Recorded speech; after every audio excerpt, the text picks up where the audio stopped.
Aku baru sadar, HP adik tiriku tertinggal di rumahku. Saat aku mau mengembalikannya, tiba-tiba HP-nya berdering dan muncul foto kontak suamiku yang meninggal 1 tahun lalu.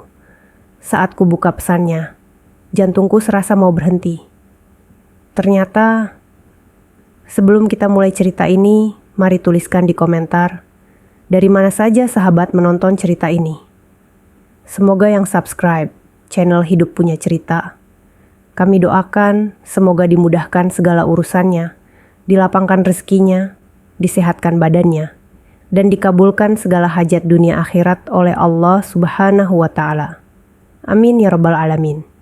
Sekarang mari kita mulai ceritanya. Rumahku masih berbau kopi dingin dan diam yang terlalu tebal. Setahun sejak Arga pergi, tapi udara seolah belum belajar berdamai. Dinding-dinding, sofa, bahkan mak yang retaknya udah 3 kali aku lem. Semua seperti benda-benda yang masih mengingat namanya. Kadang aku merasa rumah ini memelukku, kadang seperti mencekikku pelan. Pagi itu harusnya biasa saja. Aku bangun, masak mie instan, karena energi memasakku sudah lama menguap. Lalu duduk sambil menatap halaman yang akhir-akhir ini terlihat lebih kosong dari biasanya. Sampai aku melihat sesuatu yang tidak seharusnya ada di meja makan. Sebuah tuh HP. Bukan HP-ku, bukan HP Arga, HP Naila. Aku langsung tahu itu ponselnya dari casing warna lavender yang ia banggakan mati-matian. Katanya itu warna penyemangat sehari-hari. Entah apa yang menyenangkan dari warna yang mirip permen kebanyakan pewarna itu. Ninggalin barang tuh bakat kamu ya, Nay. Gumamku, dia mampir tadi malam. Cuma sebentar, cuma numpang manggil aku makan bareng besok. Dia pulang terburu-buru, jelas banget lupa HP ini. Aku ambil HP itu, berniat kirim chat ke dirinya lewat WA aku, biar dia tahu HP-nya di tempatku. Aku belum sempat nyalain layar, belum sempat apapun. Tiba-tiba HP itu bergetar. Sekali, 2 kali, 3 kali. Lalu berdering. Nama di layar membuatku membeku. Arga calling. Foto yang muncul itu foto yang pernah aku ambil 3 tahun lalu. Arga habis renang, rambutnya basah, senyumnya miring seperti biasa. Foto favoritku. Tanganku gemetar, jantungku bukan cuma berdetak, tapi seperti dipukul dari dalam. Aku tidak bernapas selama beberapa detik. Tidak mungkin. Ini tidak mungkin. Arga sudah meninggal. Setahun lalu. Mobilnya jatuh di jurang karena remblong. Aku ingat pemakamannya. Ingat dinginnya tanah saat menabur bunga. Ingat semua orang memelukku sambil bilang, "Sabar ya, Rain." Tapi nama itu ada di layar. Berkedip, menunggu. Aku menatap ponsel itu seperti benda yang mau meledak. Oke, ini pasti nomor orang lain, bisikku. Nomornya udah dipakai orang. Nama kontak ini cuma disimpan Naila. Itu masuk akal. Masuk akal kan? Harusnya masuk akal. Tapi jariku, idiot seperti biasa, malah menekan tombol hijau. Aku jawab panggilan itu. Halo, suaraku lirih, hampir tidak terdengar. Tidak ada suara, hanya napas. Ringan, pendek.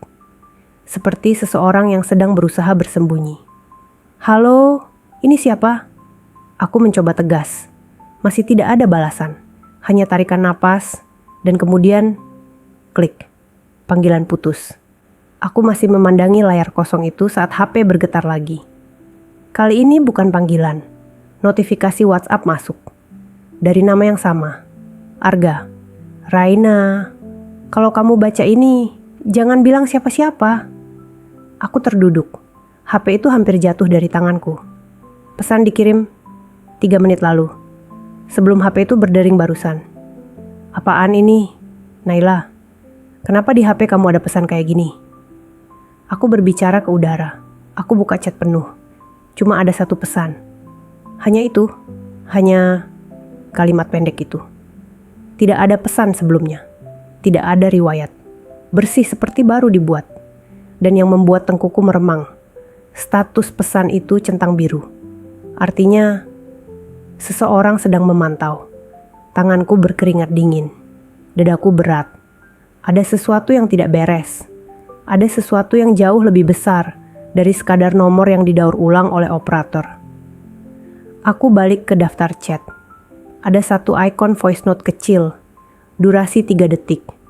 Tidak ada nama, tidak ada konteks. Seperti file yang terselip. Aku buka.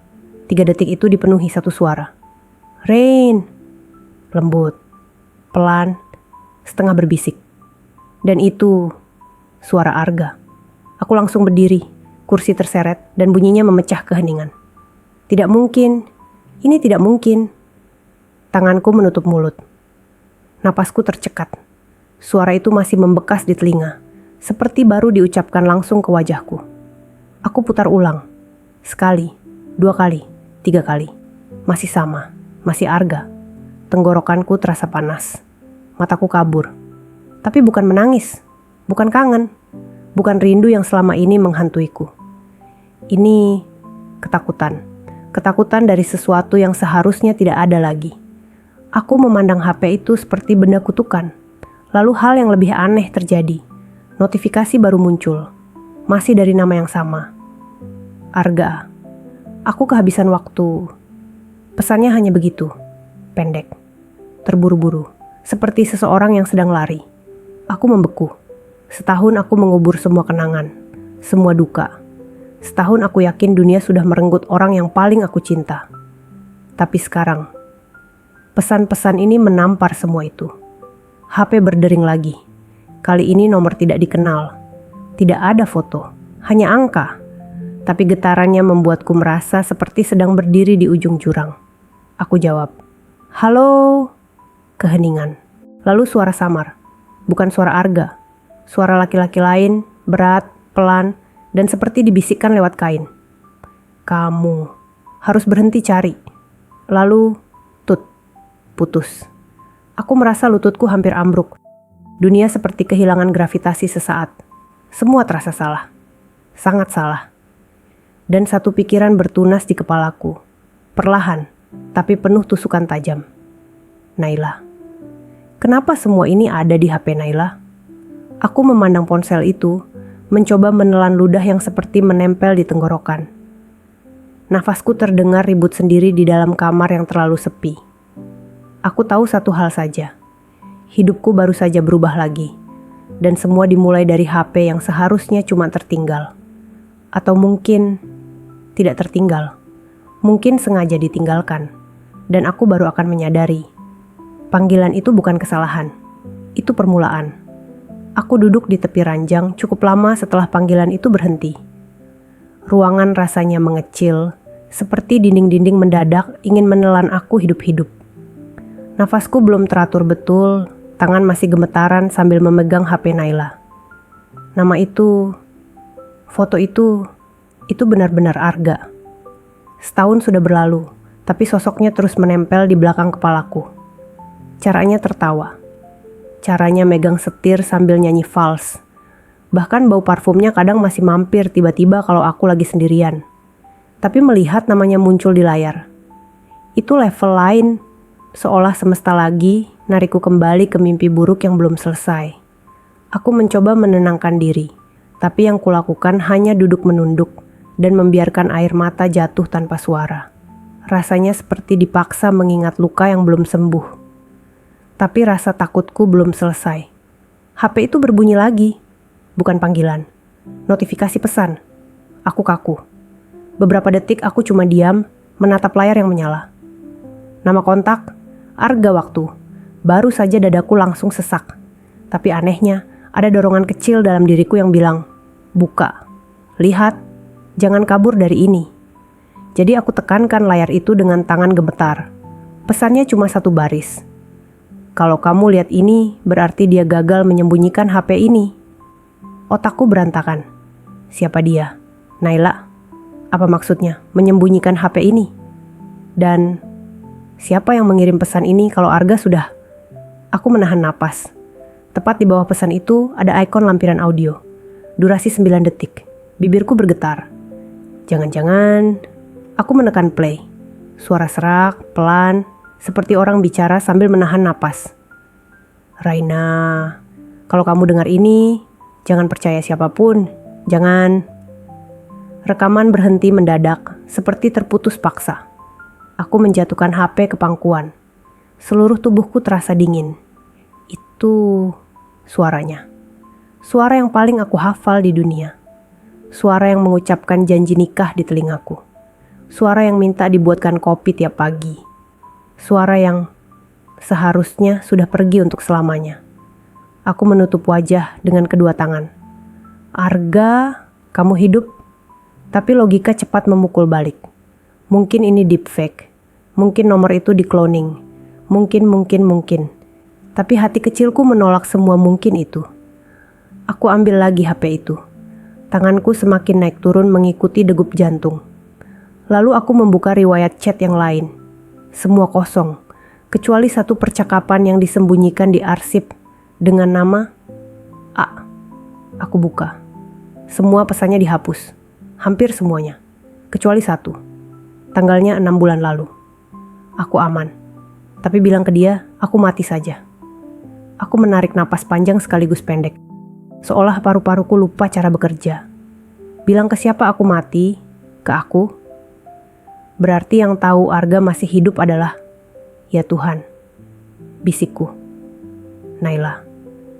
Adik tiriku yang manis, yang sering datang cuma buat makan bareng, yang selalu kelihatan seolah hidupnya penuh bunga dan stiker lucu. Tapi HP-nya, ceritanya bilang hal lain, hal yang gelap, hal yang penuh rahasia. Kepala mulai berat. Aku memutuskan, HP ini harus kusimpan dulu. Setidaknya sampai aku tahu apa sebenarnya yang terjadi. Tapi baru beberapa menit aku mencoba menenangkan diri. Pintu rumah diketuk dari luar. Suaranya cepat, panik, nyaris seperti ngetuk-ngetuk minta tolong. Teteh, HP aku ketinggalan kan? Itu suara Naila. Jantungku melonjak sampai ke tenggorokan. Refleks, aku sembunyikan HP itu di bawah bantal. Naila membuka pintu sebelum aku sempat berdiri. Nafasnya ngos-ngosan, rambutnya acak-acakan, dan matanya merah. Bukan merah habis nangis, tapi merah habis ketakutan. Teh, HP aku mana? Suaranya gemetar sedikit. Aku memaksakan senyum. Kamu kenapa? Kayak dikejar sesuatu. Naila melirik sekeliling ruangan dengan cepat. Seperti memastikan sesuatu. Teteh lihat HP aku nggak? Tadi kayaknya jatuh di sini. Tadi aku lihat di meja dapur. Jawabku santai. Padahal napas masih belum stabil. Oh. Naila segera berlari ke arah dapur. Aku mengikuti dari belakang. Dia menemukan HP itu di atas meja. Bukan yang asli yang kusimpan, tapi HP lamaku yang kupakai pura-pura. Nih, kataku tenang, menyerahkan HP lamaku yang casingnya mirip punyanya. Naila mengambilnya cepat, mengecek layarnya beberapa detik. Wajahnya berubah, seolah ia baru memastikan sesuatu. Dia menatapku lama. Teteh, HP ini nggak ada yang buka kan? Aku pura-pura bingung. Hah? Nggak lah, kenapa? Dia menggigit bibir. Kalau ada yang buka, itu bahaya. Aku tertawa kecil supaya suasana cair. Emang HP kamu isinya apa? Foto-foto gebetan? Dia tidak tertawa, tidak tersenyum. Matanya justru semakin tajam, penuh waspada. Teh, kalau ada pesan masuk atau telepon yang aneh, jangan pernah dibuka. Serius. Aneh gimana? Setelah kurasakan suasana makin aneh, dia menatapku tanpa kedip. Pokoknya aneh, Teh. Jangan diangkat, jangan dibuka, jangan percaya. Aku merinding, benar-benar merinding. Ada sesuatu di mata Naila yang membuatku yakin satu hal. Dia tahu apa yang terjadi. Atau setidaknya, dia tahu bagian yang jauh lebih besar dari yang selama ini ia tunjukkan. Tapi sebelum aku bisa bertanya lebih jauh, HP Naila bergetar. Dia lihat layarnya, dan wajahnya langsung pucat. Tanpa ngomong sepatah kata pun, Naila langsung mematikan HP itu, merogoh tasku, dan mengambil power bank seperti orang yang siap kabur. Naila, kamu mau kemana? Tanyaku. Dia berhenti di pintu, menoleh, dan berkata dengan suara yang hampir tak terdengar. Teh, kalau aku belum pulang sampai malam, jangan cari aku. Dan kalau ada nomor, itu Muncul lagi, jangan angkat. Itu buat aku. Pintu tertutup. Aku berdiri di tengah ruang tamu, masih memegang bantal tempat aku menyembunyikan HP asli tersebut. Ruangan jadi hening, sangat hening. Lalu, HP yang kusimpan di bawah bantal berdering. Nama yang muncul sama, Arga. Dan kali ini, bunyi deringnya lebih lama, seolah seseorang benar-benar menunggu aku mengangkatnya. Aku menatap layar itu tanpa bergerak. Tapi ada satu hal yang jelas, semua ini bukan kebetulan. Dan apapun yang sedang terjadi, aku berada tepat di tengah-tengahnya. Seharusnya pagi itu jadi pagi biasa. Aku bangun, bikin kopi, ngelamun sebentar sambil ngeliatin tanaman yang udah mulai kering karena aku lupa nyiram. Tapi sejak kejadian kemarin, panggilan dari nomor Arga muncul di HP Naila. Semua yang tadinya biasa berubah jadi aneh. Kayak hidupku mulai diseret pelan-pelan masuk lorong gelap yang bahkan aku nggak tahu ujungnya di mana. Aku duduk di meja makan sambil memperhatikan HP Naila yang semalam kutaruh di meja. Benda kecil itu sekarang rasanya kayak bom waktu. Begitu aku melihat layarnya, bulu kuduku berdiri lagi. Nama Arga, wajahnya, senyum itu, sudahlah. Jangan kebawa perasaan lagi. Itu pasti ada penjelasannya. Atau mungkin enggak. Kupakai alasan paling masuk akal dulu. Naila jahil. Tapi itu terlalu jahat buat adik tiri yang selama ini enggak pernah macem-macem. Atau mungkin ada orang pakai nomor Arga untuk ngerjain. Tapi jalur telekomunikasi enggak semudah itu. Lagian pesannya kemarin. Suara itu, aku mengusap wajahku. Napas berat keluar dari hidung. Raina, lu cuman kurang tidur, gumamku ke diri sendiri. Pintu depan kebuka. Naila muncul masih pakai hoodie hitam. Rambut berantakan, mata sayu kayak habis begadang. Dia langsung kaget ngelihat aku duduk sambil melototin HP-nya. "Heh, Kak, kamu bangun pagi amat," katanya sambil memaksakan senyum.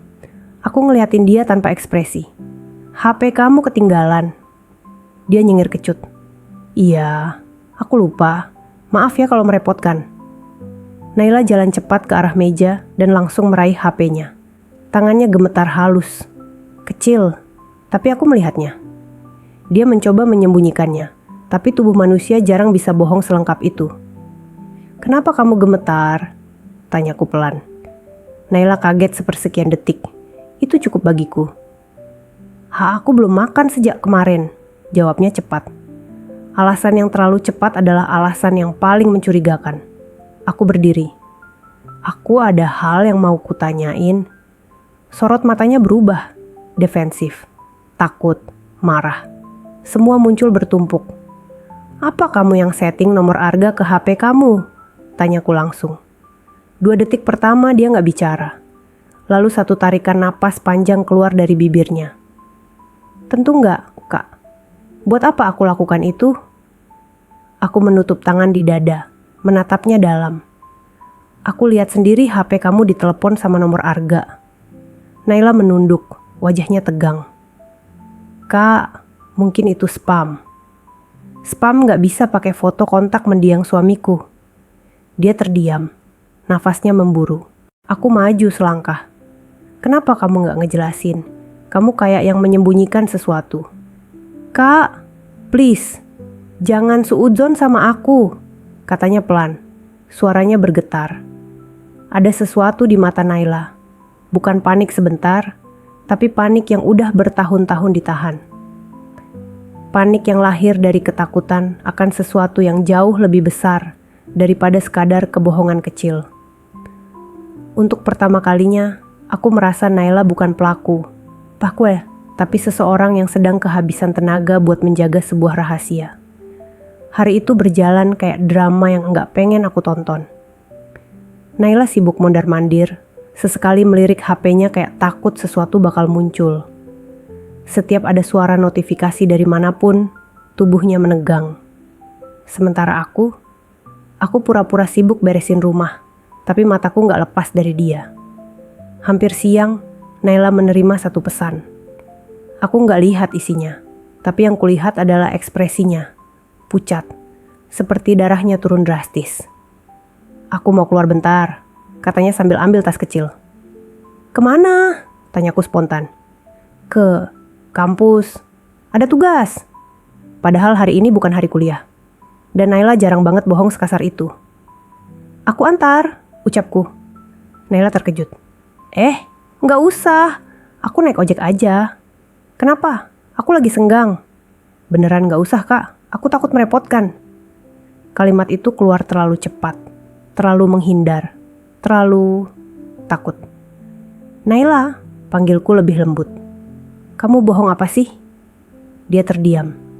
Tatapannya menghindari mataku. Ini bukan tentang kamu, Kak. Katanya pelan. Tolong percaya aku. Ada sesuatu yang janggal dalam ucapan itu. Ini bukan tentang kamu. Justru itu membuatku semakin yakin. Ini tentang aku. Atau tentang Arga. Naila akhirnya pergi tanpa kubolehkan aku antar. Tapi keras kepalanya justru bikin aku makin pengen tahu. Aku masuk kamar, mengambil jaket, lalu mengikuti dia dari jauh. Nggak profesional sih, tapi aku bukan mata-mata. Aku cuma istri dari seseorang yang meninggal. Lalu seolah hidup lagi lewat sebuah panggilan telepon. Aku naik motor, menjaga jarak cukup aman. Naila berhenti di depan minimarket, tapi cuma sebentar.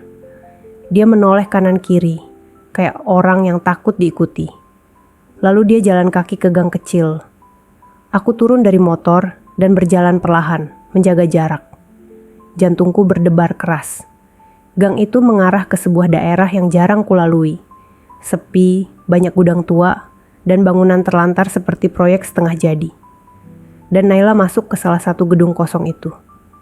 Ngapain kamu di sini, Nei? Gumamku. Aku mencoba mendekat, langkahku pelan, tubuhku menempel ke dinding. Dari jarak beberapa meter, aku bisa melihat Naila bertemu seseorang. Sosok itu memakai hoodie hitam, tubuhnya tegap, posturnya bukan postur pelajar. Aku menahan napas. Mereka bicara pelan. Aku berusaha menangkap sedikit suara. Udah dapat? Dia curiga. Jangan sampai tahu. Suara Naila. Aku yakin itu suara adik tiriku. Aku hampir melangkah lebih dekat. Tapi tiba-tiba HP-ku bergetar.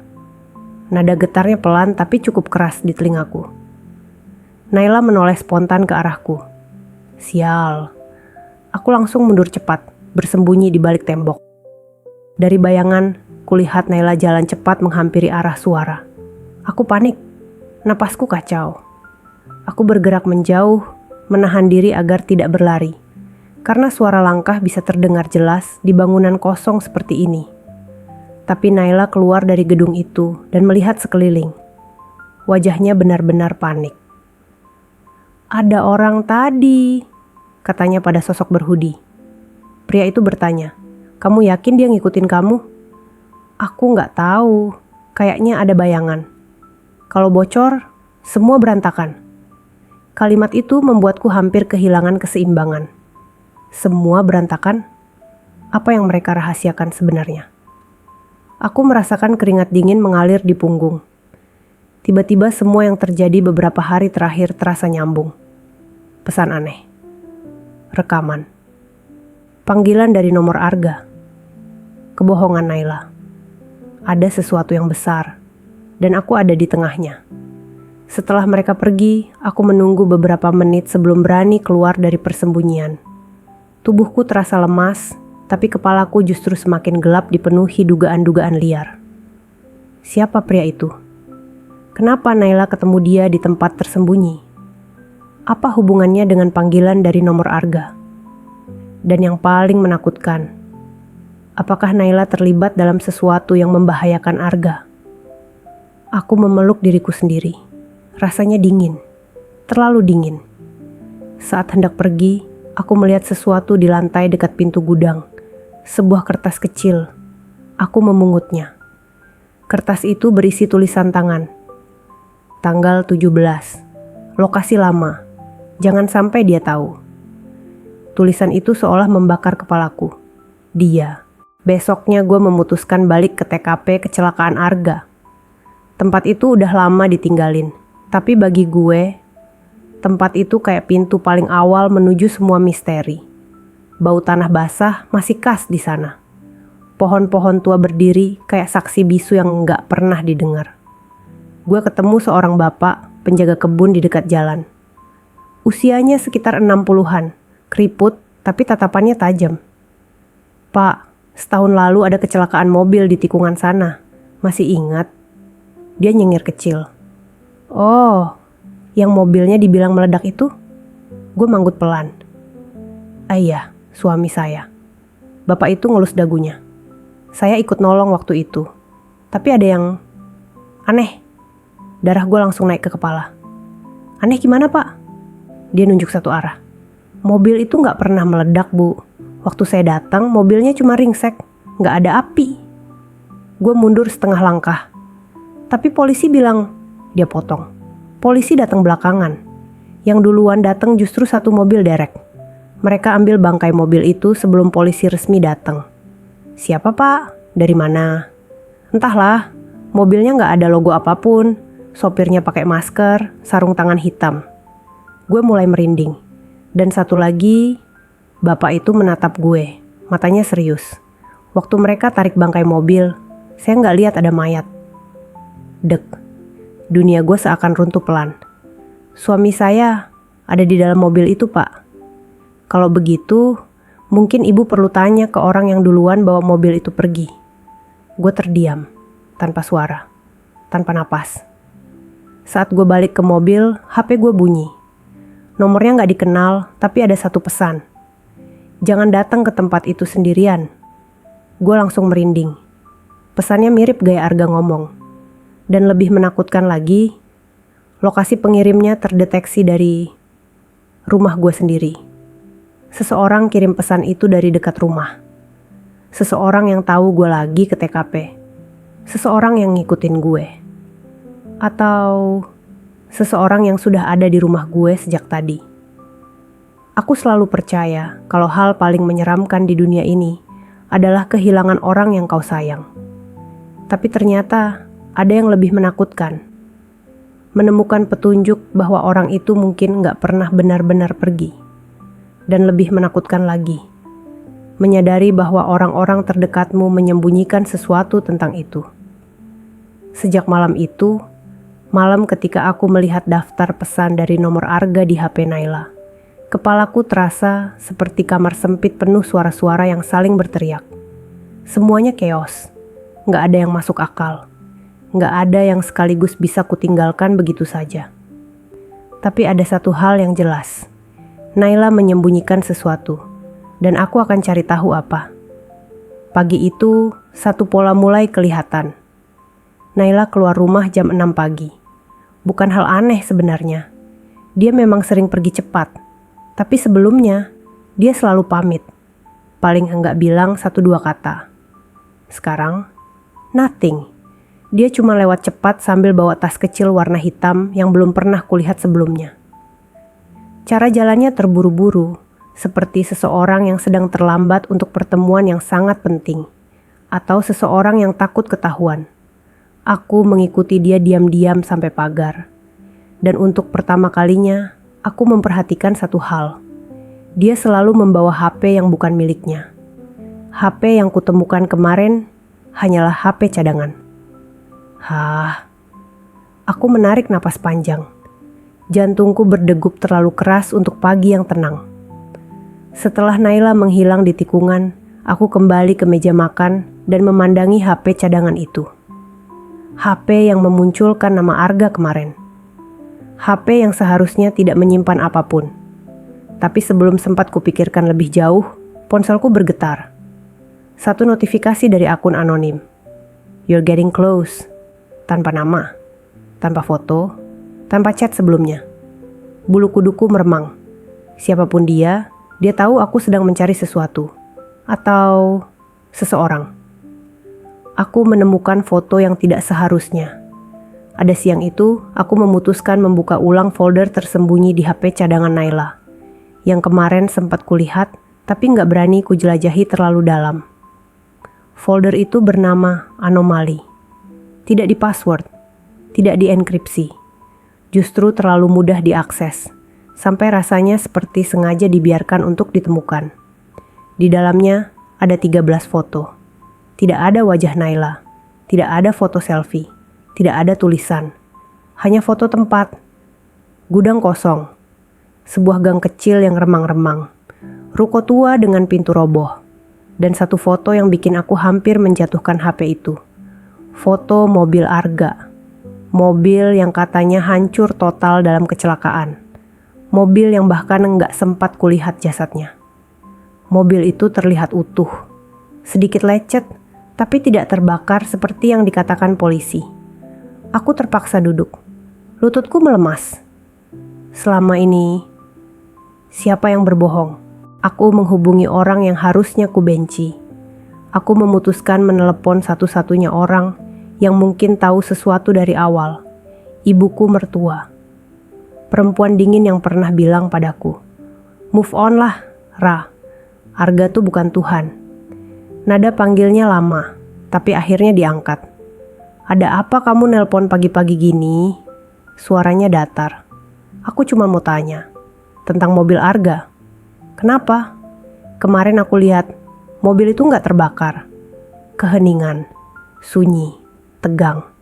Sampai akhirnya ibu berkata, "Kamu jangan coba-coba buka luka lama." "Bu, aku cuma..." Ki Elik. Telepon ditutup. Aku menatap layar HP dan rasanya ingin melemparnya. Seluruh keluarganya menolak bicara. Seperti semua orang berkonspirasi untuk membuatku tetap buta. Napasku terhenti saat aku melihat Naila di foto lain. Aku kembali membuka folder. Mungkin aku melewatkan sesuatu. Foto ke-7, foto ke-8, foto ke-9, dan di foto ke-10 akhirnya kutemukan Naila. Berdiri di depan gudang tua.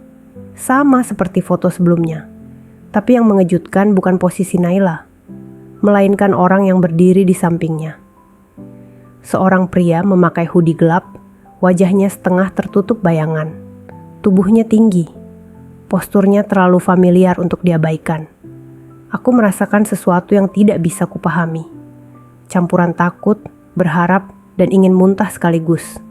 Karena foto itu, entah kenapa, postur pria itu mirip Arga. Aku menelan ludah, tubuhku mulai gemetar tanpa perintah. Rasanya seperti ditarik kembali ke masa setahun lalu, saat ambulans datang, saat polisi bilang tidak ada yang bisa diselamatkan. Lalu kenapa sekarang aku melihat ini? Aku menguntit Naila sore harinya.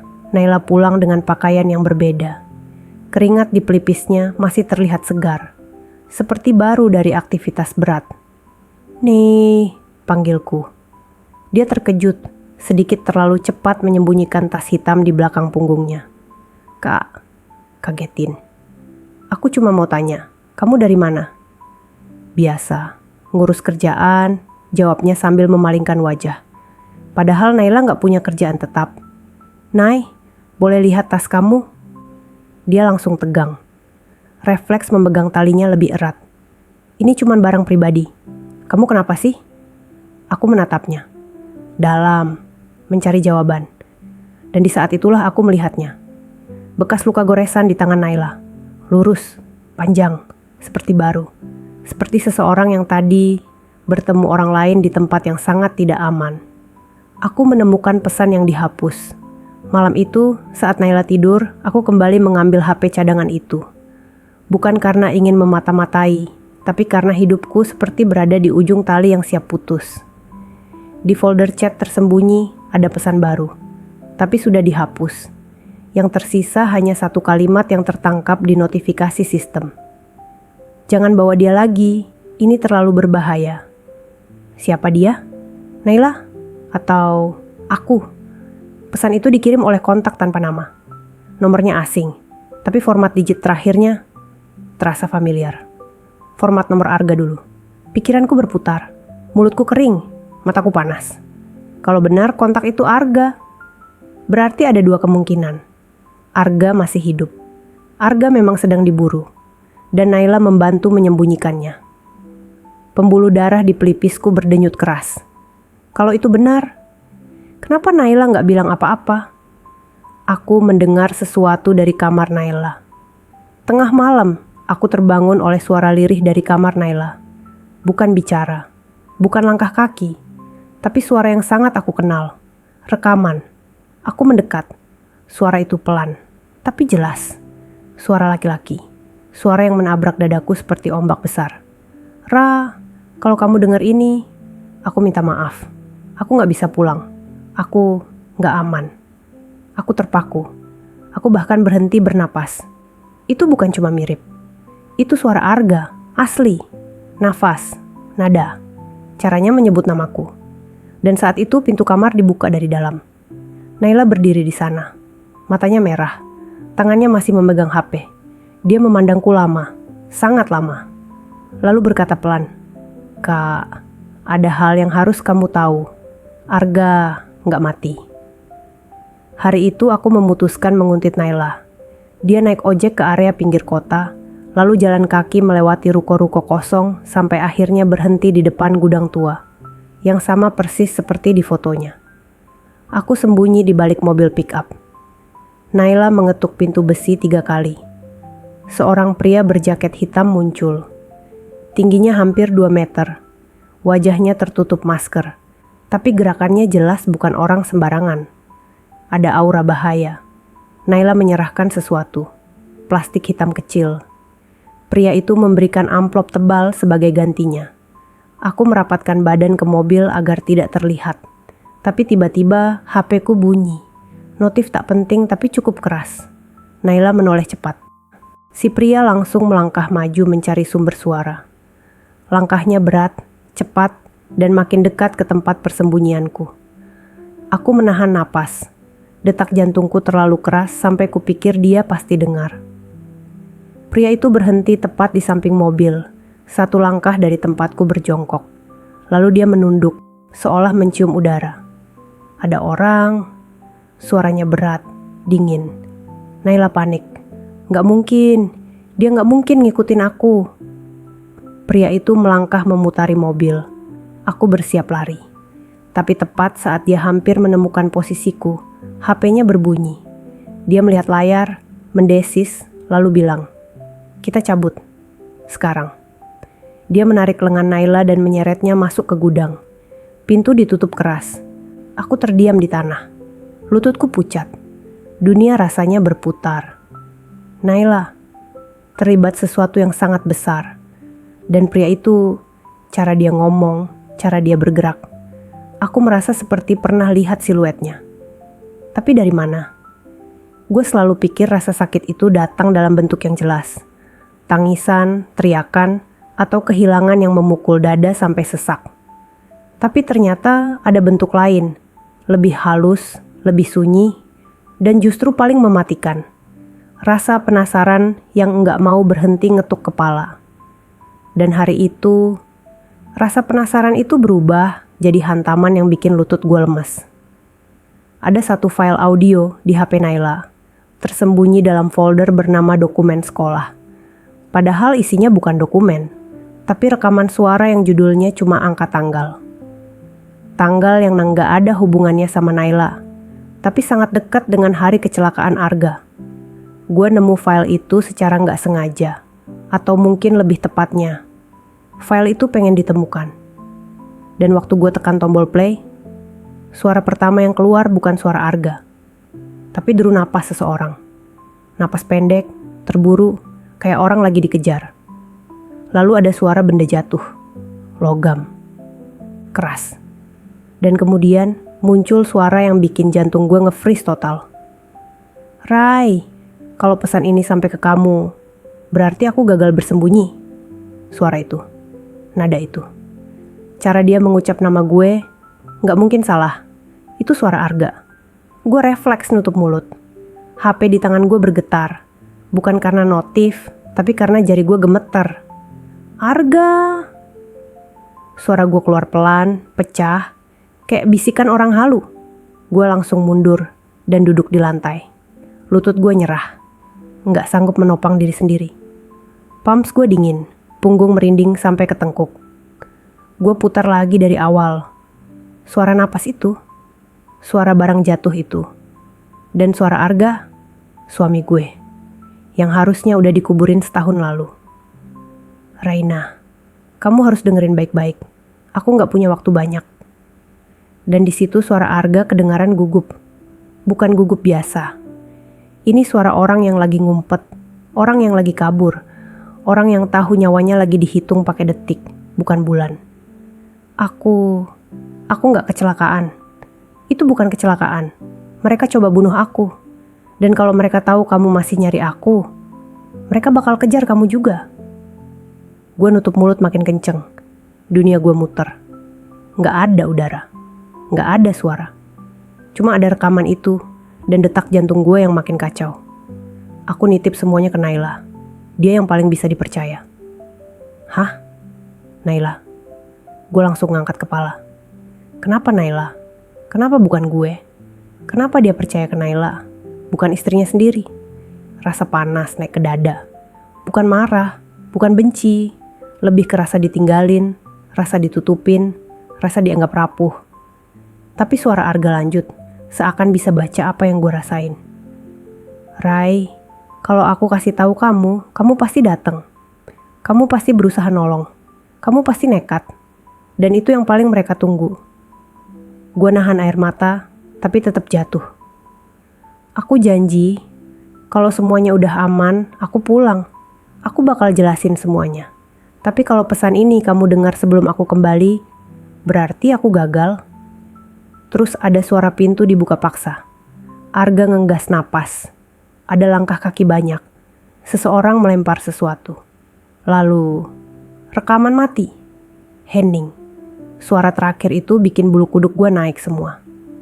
Ada ketakutan asli di dalam ekspresi suaranya. Bukan rekayasa, bukan editan, bukan ilusi. Gue langsung nutup file itu dan berdiri. Badan gue goyah, tapi kepala gue udah penuh dengan satu hal. Arga masih hidup. Dan Naila tahu. Gue keluar kamar gue langsung. Nafas berat, kepala penuh suara rekaman. Begitu gue melihat Naila duduk di ruang tamu sambil main HP, yang satunya lagi ada di tangan gue cuma bisa berdiri di depannya. Nay. Suara gue pelan, tapi ada getaran. Naila ngangkat kepala. Matanya jelas kaget ngeliat ekspresi gue. Ada apa, Kak? Dari tadi kakak manggil, gue denger semuanya. Naila langsung pucat. HP di tangannya jatuh ke sofa. Dia gak kedip. Wajahnya kayak orang yang ketahuan lagi sembunyiin mayat. Apa yang kakak denger? Gue maju satu langkah. Napas gue berat. Rekamannya. Detik itu wajah Naila bener-bener berubah. Bibirnya kebuka, tapi gak ada suara yang keluar. Matanya berkaca. Bukan karena sedih, tapi karena ketakutan. Naila. Gue berusaha nahan suara biar gak pecah. Arga masih hidup ya? Tiba-tiba aja Naila berdiri buru-buru. Kak, bukan sekarang. Kakak gak boleh. Naila. Gue bentak. Bukan karena marah, karena takut. Dia berhenti. Nafasnya gemetar. Kakak belum siap buat tahu, katanya akhirnya. Gue geleng pelan. Air mata yang gue tahan dari tadi akhirnya jatuh juga. Nay, gue udah setahun nunggu keajaiban. Setahun nyalahin diri sendiri. Setahun tidur sambil berharap suara pintu kebuka. Jangan bilang gue belum siap. Naila tutup muka pakai kedua tangan. Bahunya turun naik. Dia nangis. Bukan manja, tapi nangis orang yang akhirnya kebobolan. Kak, Arga masih hidup. Suaranya pecah. Tapi dia dalam bahaya. Dan sekarang, kakak juga. Gue langsung ngerasa tekanan dingin di dada. Apa maksud lo? Sekarang gue juga. Naila gak jawab. Dia cuma lihat ke pintu. Kayak ada sesuatu atau seseorang di luar sana yang mungkin lagi ngawasin. Lalu dia tarik tangan gue. Kak, kita gak aman di sini. Mulai sekarang, semuanya bakal berubah. Dan saat dia ngomong itu, gue sadar satu hal. Ini bukan lagi soal kehilangan. Ini bukan lagi soal misteri. Ini soal hidup mati. Dan Arga, pria yang gue kira sudah gue kubur, masih di luar sana. Masih bernapas. Masih memanggil gue lewat suara yang nyaris tenggelam dalam rekaman terakhirnya. Dan seseorang sedang memburunya. seseorang yang juga sedang mengincar gue. Gue gak tahu kapan terakhir kali napas gue berasa sesakit ini. Kayak paru-paru gue lagi ditusuk dari dalam. Dunia jadi senyap, tapi kepala gue rame. Terlalu rame. Gue masih berdiri di tengah gudang tua yang lembab, dengan bau karat dan debu yang nempel di lidah tiap kali gue narik napas. Naila duduk di kursi kayu reyot, sembab, tangan gemeteran. Dan untuk pertama kalinya sejak Arga meninggal, gue lihat ketakutan yang sama di matanya seperti yang gue rasain selama setahun ini. Dan dia akhirnya buka mulut. Aku gak punya pilihan, Kak. Suara Naila pecah. Aku harus bohong ke semua orang. Gue meremas dada. Sakitnya kayak jantung gue digenggam paksa. Nih, gue butuh lo bicara jelas. Dari awal, gue bilang, pelan tapi tajam. Kenapa HP Arga ada sama lo? Kenapa suaranya masih ada? Kenapa semua jejak yang gue lihat malah ngarah ke lo? Dan yang paling penting, gue mendekat. Kenapa lo ngelindungin dia tanpa bilang apapun ke gue? Naila ngangkat muka, mata merah, air mata jatuh pelan. Karena kalau aku bilang ke kakak juga bakal ikut dibunuh. Kata dibunuh langsung bikin tengkuk gue dingin. Bukan merinding lagi, ini dingin yang menusuk, kayak ada es batu diselipin ke tulang belakang gue. Gue mundur sedikit. Lo ngomong apa sih, Nay? Siapa yang mau bunuh gue? Siapa yang mau bunuh Arga? Dia gak langsung jawab. Dia cuma tarik napas panjang, kayak lagi mengumpulkan keberanian buat buka pintu, yang selama ini dia kunci rapat.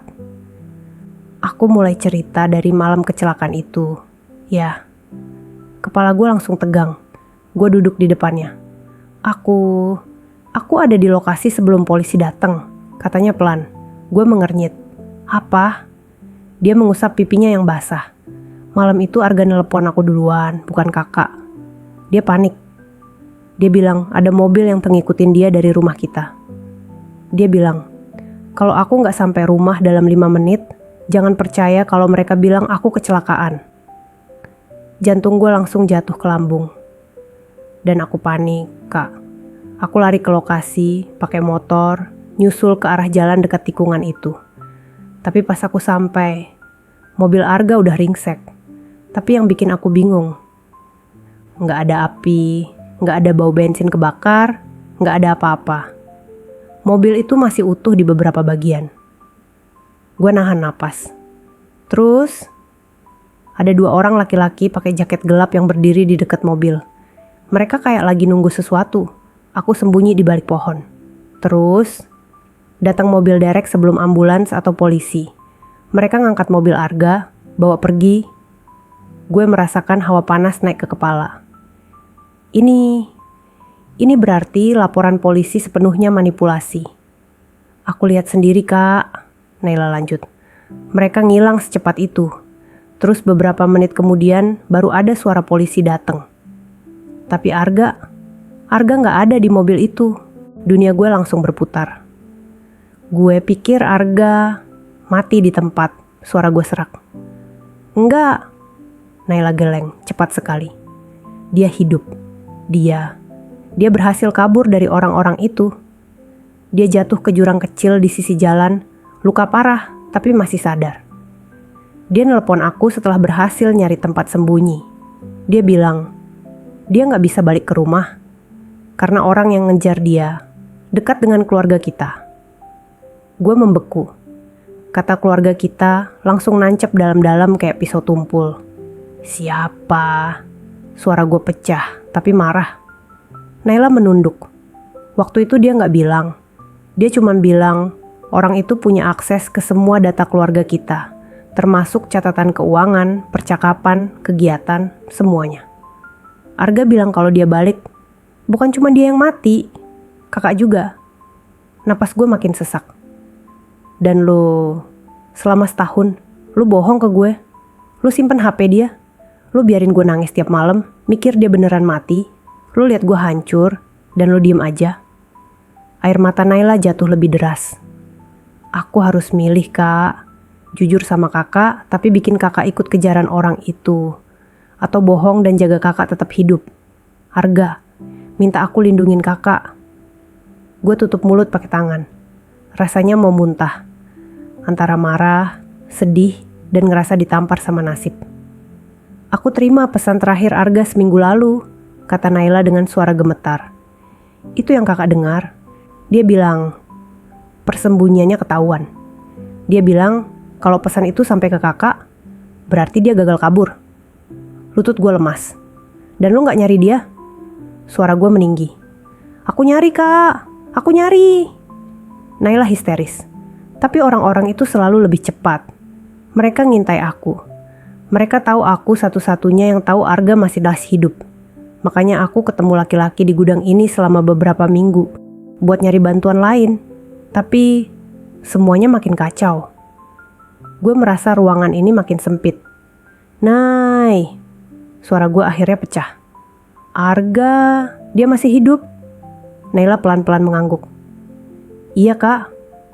Tangis gue pecah tanpa bisa gue tahan. Tapi bukan cuma karena bahagia atau sedih. Ini lebih dari itu. Ini rasa yang campur aduk sampai gue gak ngerti lagi mana yang mana. Dan aku tahu tempat dia terakhir sembunyi. Naila melanjutkan dengan suara rendah. Tapi kita harus pergi malam ini juga. Kalau enggak, orang yang ngejar Arga bakal datang ke rumah kita. Untuk pertama kalinya sejak awal cerita ini dimulai, gue ngerasa lebih takut dari sebelumnya. Karena dari cara Naila ngomong, ancaman itu bukan cuma ke Arga, tapi ke gue juga. Dan orang itu, siapapun dia, masih ada di sekitar kami. Gue gak pernah nyangka hidup bisa berubah jadi semacam film thriller murahan, yang biasanya gue tonton buat killing time. Tapi malam itu, gak ada yang terasa murahan.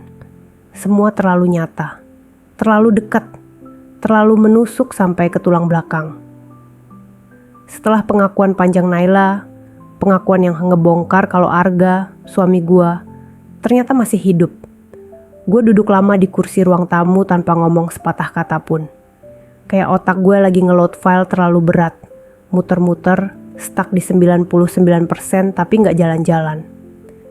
Nafas gue naik turun, tapi kepala gue masih terasa kosong kayak rumah kosong yang lampunya mati semua. Rai, suara Naila pecah. Gue ngelirik dia pelan. Dia duduk sambil nunduk, kedua tangannya gemeteran kayak baru habis lari jauh. Aku cuma mau melindungi Mas Arga, katanya lagi. Suaranya lirih. Gue nyengir miris. Dan kamu kira gak ngomong apapun ke gue, itu bentuk perlindungan? Dia menghela napas panjang. Kalau kamu tahu terlalu cepat, kamu bakal nyari dia. Dan orang itu bakal tahu. Kamu bisa ikut-ikutan bahaya. Gue mendengkus. Nay, denger ya. Kalau memang ada yang mau bunuh suami gue, lu pikir gue bakal diem di rumah sambil nonton sinetron? Naila diam. Wajahnya jelas takut. Bukan takut sama gue, tapi takut sama apa yang bakal terjadi selanjutnya.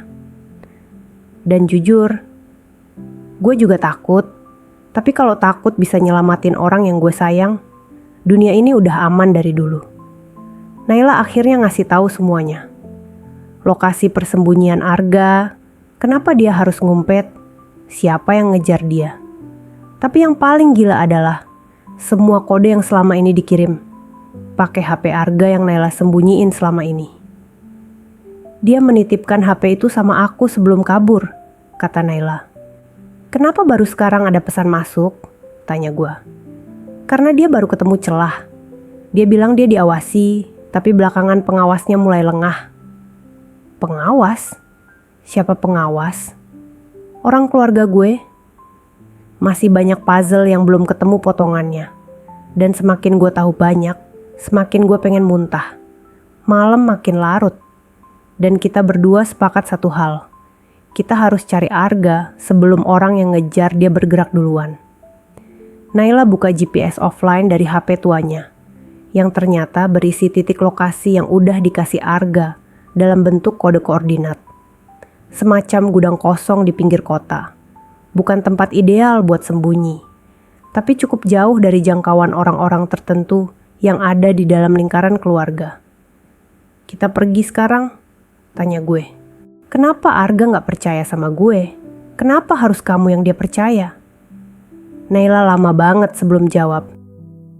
Bukan dia gak percaya sama kamu, Rai. Dia cuma takut kamu ikut dikorbankan. Orang yang ngejar dia itu orang yang kamu kenal. Gue langsung merinding. Siapa? Naila menggigit bibir. Aku gak bisa bilang. Mas Arga yang harus ngomong sendiri. Gue nyengir hambar. Dia masih hidup.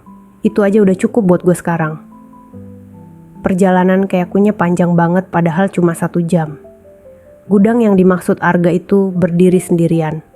Lampu jalannya mati, rumput liar tinggi, dan udara dingin bikin bulu kuduk gue bangkit semua. Gue turun pelan-pelan, mata awas ke segala arah. Nay, kamu yakin dia di sini? Dia kirim koordinat ini 2 hari lalu. Seharusnya dia masih... Berak. Suara keras dari dalam gudang bikin kami berdua langsung saling menatap. Masuk, gue bisik. Naila menelan ludah. Iya. Gue jalan pelan. Setiap langkah terasa kayak nambah beban di dada. Gudangnya gelap, tapi ada titik cahaya kecil dari ujung dalam. Nay, itu lampu? Tanya gue. Dia ngangguk. Saat kita makin dekat, gue merhatiin sesuatu. Pintu samping gudang kebuka sedikit. Angin masuk, bikin lampu gantung berayun pelan. Tiba-tiba, dor! Bukan suara tembakan, tapi suara benda berat jatuh dari arah ruangan lain. Gue ngerasain adrenalin ngeblast ke seluruh tubuh. Nih, stay behind me, gue bisik. Kita jalan makin dekat. Dan cahaya di ujung ruangan itu makin jelas. Gue dorong pintunya pelan. Dan gue lihat sesuatu yang bikin tubuh gue kaku. Ada meja kayu, bekas makanan, botol air kosong, dan jaket yang familiar banget.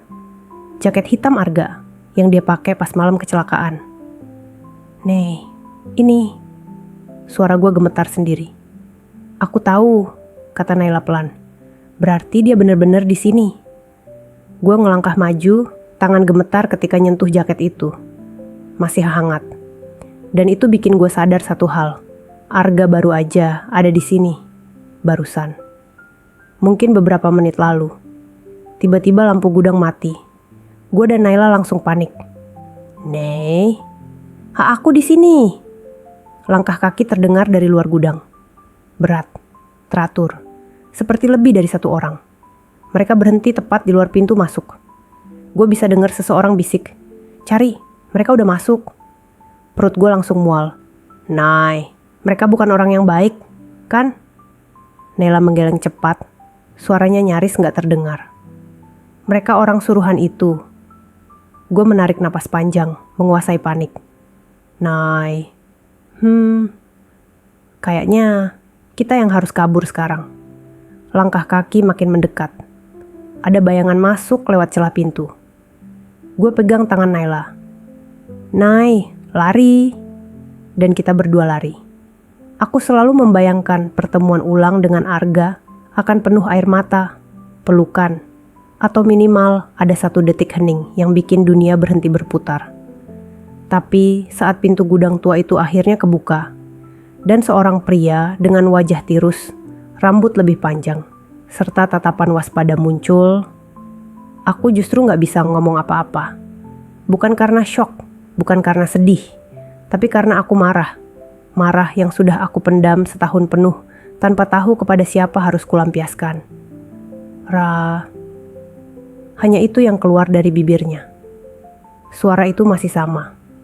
Lembut, sedikit berat di akhir kalimat. Suara yang dulu aku dengarkan tiap hari sebelum tidur. Suara yang 1 tahun terakhir cuman hidup sebagai bayang-bayang di kepala. Aku melangkah masuk, napas berat. Dan Arga, suamiku yang seharusnya sudah meninggal, mundur setengah langkah seperti takut aku meledak. Mungkin benar aku bakal meledak.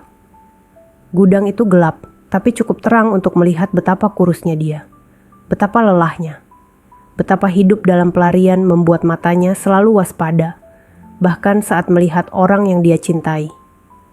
Naila berdiri di belakangku, wajahnya kusut setelah menghabiskan 2 jam terakhir, menjelaskan semuanya sambil menangis. Bahwa Arga tidak mati, bahwa kecelakaannya direkayasa, bahwa seseorang dari keluarga kami ingin dia hilang selamanya. Dan bahwa selama setahun ini, Naila jadi satu-satunya orang yang tahu keberadaannya. Bukan aku, istrinya. Ada bagian kecil di hatiku yang hancur karena itu. Aku minta maaf, Arga akhirnya bilang. Dia menunduk, seperti seseorang yang siap menerima amukan badai. Semua ini gak seharusnya kamu tanggung. Aku tertawa pendek, getir. Lucu ya gak? Kamu bilang begitu setelah membuatku melewati masa berkabung yang bahkan aku sendiri gak tahu sebenarnya buat siapa. Dia menutup mata, jelas kesakitan oleh kata-kataku. Aku gak punya pilihan, Ra. Kamu selalu punya pilihan, potongku cepat. Kamu cuma milih yang gak melibatkan aku. Ada jeda panjang sebelum Arga mengangkat wajahnya. Dan disitulah aku melihat lelaki yang aku nikahi bertahun-tahun lalu. Yang selalu ingin melindungi semua orang, kecuali dirinya sendiri. Yang percaya bahwa menyakiti perasaannya sendiri gak apa-apa, asal orang lain aman. Kamu diincar siapa? Tanyaku lebih pelan. Kita udah sampai di sini, jangan ada bohong lagi. Arga menghela napas sangat lama. Naila, tutup pintunya. Kayaknya kita nggak punya banyak waktu. Dek. Kalimat itu seperti firasat buruk. Kami duduk bertiga di ruangan kosong. Hanya ada meja besi karatan dan kursi yang bahkan lebih tua dari gudangnya. Angin dingin masuk dari sela dinding. Di kejauhan terdengar suara kendaraan lewat. Tapi samar. Arga mulai bercerita tentang bagaimana kantornya sedang menyelidiki kasus penggelapan yang melibatkan seseorang yang tidak pernah ia duga. Pamanku sendiri, kakak kandung ibuku. Orang yang selama ini aku panggil Om Bima. Orang yang selalu tersenyum ramah. Orang yang hadir di pemakaman Arga dengan mata berkaca-kaca, seperti benar-benar kehilangan. Aku merinding membayangkannya sekarang. Dia tahu aku menemukan dokumen yang bisa menjatuhkannya, kata Arga. Dia mulai memantau gerak-gerikku. Sampai akhirnya aku dapat ancaman. Aku menelan ludah. Ancaman gimana? Kalau aku gak hilang dari kasus itu, maka orang yang paling aku sayangi akan diganggu. Aku langsung terdiam. Aku tahu maksudnya. Kamu, katanya pelan. Jantungku mencengkeram. Makanya aku pergi malam itu. Aku pura-pura kecelakaan. Naila bantu aku karena dia satu-satunya yang tahu duluan. Aku gak mau kamu kena imbasnya, Ra. Naila yang sejak tadi diam ikut bicara, suaranya hampir bergetar. Aku gak pernah bermaksud bohong sama kakak. Tapi kalau aku kasih tahu waktu itu, aku takut kakak ikut diburu. Aku memejamkan mata. Menahan gumpalan emosi yang datang bertubi-tubi. Takut. Marah. Leganya tahu Arga hidup. Sakitnya tahu aku tidak dipercaya. Bahagianya melihat dia masih bernapas. Hancurnya kehilangan setahun dalam kebohongan. Semuanya berputar jadi satu seperti badai. Terus, kenapa kamu hubungi HP Naila? Kenapa nelpon pakai nomormu sendiri?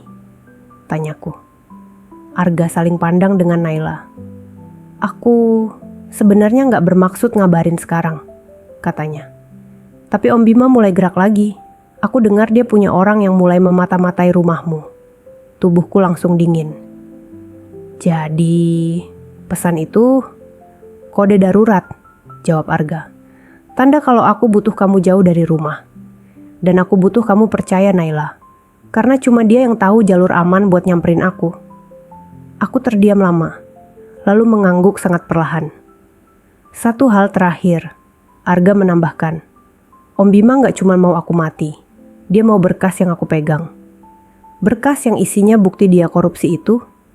Ya, dan aku simpan itu di tempat yang nggak akan dia duga. Aku mencondongkan tubuh. Di mana? Arga membuka ranselnya, mengeluarkan sebuah amplop coklat lusuh. Amplop itu ia dorong ke arahku. Di tanganmu. Sebelum aku bisa bertanya, suara sesuatu terdengar dari luar. Bruk. Naila berdiri, tubuhnya kaku. Ada yang tutup gerbang depan, bisiknya. Aku menoleh ke Arga. Ia sudah berdiri dengan panik. Mereka nemuin kita, katanya lirih. Rah, simpan amplop itu. Kalau sesuatu terjadi sama aku, kamu terusin apa yang aku mulai. Jangan ngomong gitu. Arga menatapku dalam-dalam. Matanya bergetar. Raina, aku sayang sama kamu. Itu alasan kenapa aku hilang. Dan itu juga alasan kenapa aku muncul lagi. Dek. Aku ingin balas bilang aku juga sayang. Tapi langkah kaki dari luar semakin dekat. Terlalu dekat. Naila menarik tanganku. Kak, kita harus keluar lewat belakang. Tapi Arga berdiri di ambang pintu. Kalian duluan, aku tahan mereka. Arga, jangan bodoh, bisikku ketakutan. Dia tersenyum kecil, senyum yang sudah setahun hilang. Aku gak akan mati 2 kali, dan aku gak akan biarin orang yang aku cinta kenapa-napa. Dan sebelum aku bisa menahan, Arga menutup pintu baja itu dari luar. Aku mendengar suara langkah cepat, teriakan samar, dan suara Arga berkata, "Aku di sini, jangan libatkan mereka." Kemudian, beruk, pintu berguncang keras. Naila menarikku. "Kak, kita harus pergi sekarang." Aku berlari menyusulnya. Napasku berantakan. Amplop coklat itu tergenggam erat di tanganku, dan suara Arga yang terdengar samar di belakang, melawan entah siapa, menjadi gema yang menghantam jantungku. Dalam hati aku berjanji, aku akan kembali, dan aku akan menyelamatkan dia, apapun harganya.